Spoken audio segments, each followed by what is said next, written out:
Wah, ini sih definisi makan Indomie termewah. Makannya di Hotel Bintang 4, guys. Hari ini lunch time-nya di Gamara Hotel Makassar, tapi sebelum makan, penasaran, pengen banget lihat burung merak yang ada di area Selayar Pool. Nah, mumpung lagi ada promo makan siang Mandre Jalori Gamara All You Can Eat cukup bayar 65.000 net per pax, makannya bakal puas banget mulai dari jam 11 siang sampai 3 sore. Nikmati semua aneka hidangan prasmanan Indonesian food, ada aneka jajanan pasar yang wajib kalian cobain, ada juga rujak buah, jujur ini sambal rujaknya best banget menurut aku.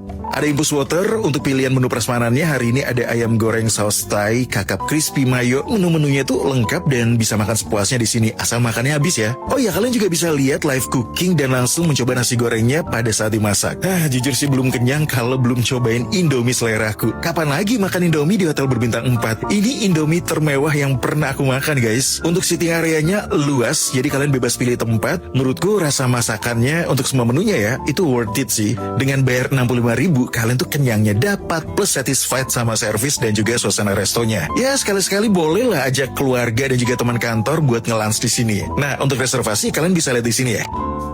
Mandre Jalori Gamara setiap Senin sampai Jumat jam 11 siang sampai 3 sore hanya di Gamara Hotel Makassar, Jalan Metro Tanjung Bunga.